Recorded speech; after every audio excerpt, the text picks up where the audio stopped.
In August of 1980, 2-month-old Azaria Chamberlain disappeared while on a camping trip with her family. Her mother, the only witness, would claim the girl was killed by a dingo. The investigation into the death of Azaria Chamberlain gripped the world and was immortalized in the movie A Cry in the Dark, which popularized the phrase, "A dingo ate my baby." And if you've watched Seinfeld, you know this quote quite well. The dingo ate your baby. Today, we're going to take a look at the strange case of Lindy Chamberlain, the woman behind the line, "The dingo ate my baby." But before we get started, be sure to subscribe to the Weird History channel and leave us a comment and let us know what true crime-related topics you would like to hear more about. Okay, so let's head down under. Born in 1980, Azaria Chamberlain was the third child and only daughter of Lindy Chamberlain-Creighton and Michael Chamberlain. They were known as a quiet, religious family, and they belonged to the Seventh-day Adventist Church. They also enjoyed camping, and in August of that year, they decided to take a trip out to famed Uluru Rock in Central Australia. On the night of August 17th, Azaria, then only 9 weeks old, vanished from her parents' tent. A panicked Lindy and Michael alerted the authorities. The young mother told the police that she saw a wild dingo enter her tent and take the child. Extensive searches were conducted, but nothing to substantiate Lindy and Michael's story was found. Just 1 week after Azaria Chamberlain disappeared, a tourist named Wallace Goodwin made a shocking discovery. A short distance from where the infant was allegedly taken by dingoes, he found a blood-stained jumpsuit, singlet, booties, and a diaper. Forensic investigators would later examine the clothing and conclude that someone had ripped the jumpsuit after young Azaria had perished. Goodwin, for his part, maintained that he never touched the clothing, which he had found with the legs of the jumpsuit sticking up into the air. Mr. Goodwin had more to contribute, though. As a frequent camper in the area, he also reported a change in the behavior of the local dingoes. He had noticed the animals had begun approaching campsites without any hesitation. This was extremely unusual, as dingoes were typically known for avoiding interaction with humans whenever possible.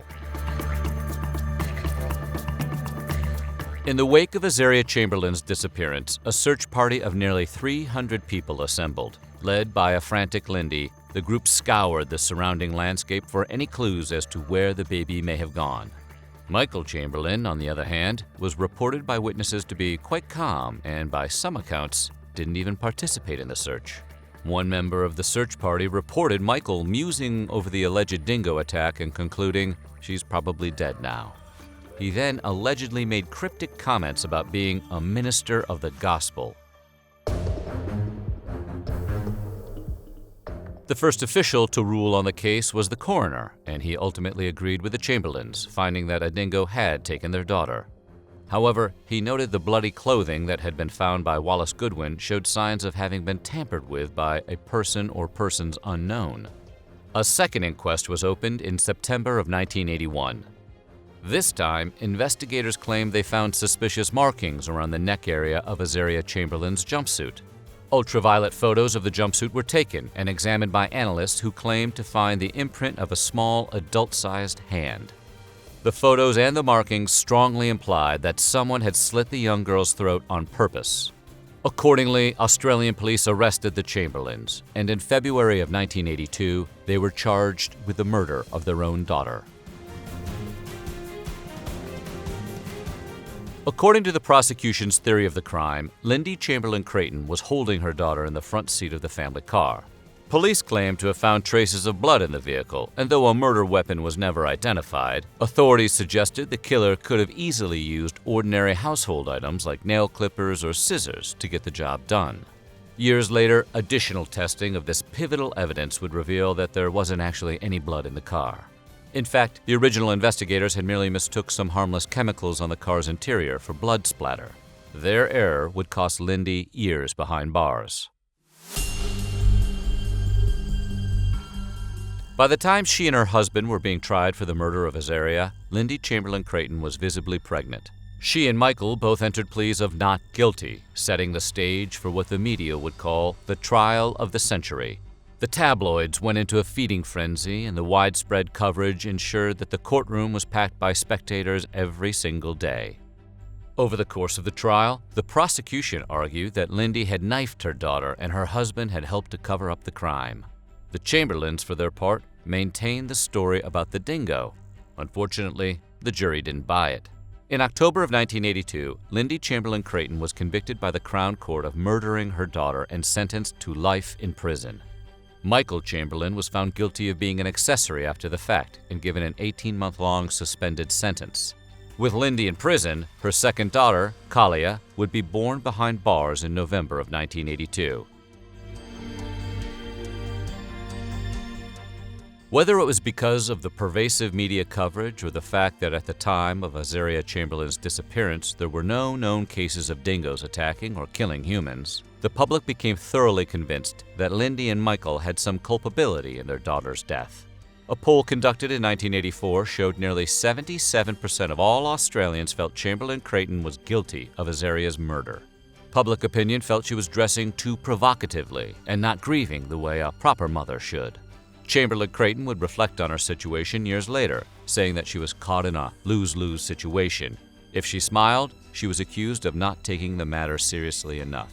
If she cried, she was accused of playing to the cameras for sympathy. Another factor in the public's distrust of Lindy and Michael was likely their religion, as Seventh-day Adventists were extremely rare in Australia at the time. Rumors circulated that the couple was part of a cult and had sacrificed their daughter for some unholy religious purpose. Conspiracy theorists jumped all over the case and claimed that the name Azaria means sacrifice in the wilderness. If it were true, that would be a slam dunk of a case, but the name actually means God helped. Conspiracy theorists. Always loud, rarely right. In January of 1986, something finally happened that changed everything about the case against the Chamberlains. A British tourist named David Brett had been hiking near Uluru when he slipped and fell to his death. It would take a week for the police to locate his body, but when they did, they also found something else, a baby's jacket. Tests would show that the white jacket was the same one Azaria Chamberlain had been wearing 6 years earlier on the night she vanished. With this new evidence seeming to corroborate everything the Chamberlains had ever claimed, the court ordered Lindy to be released from prison. After all that, Lindy and Michael were officially cleared of any guilt in the case. In 1988, Warner Brothers released the movie A Cry in the Dark, which starred Meryl Streep as Lindy and Sam Neill as Michael. This performance would earn Streep a nomination for Best Actress at the Academy Awards. Jodie Foster, The Accused. Meryl, for once, didn't win, but the movie still left its mark.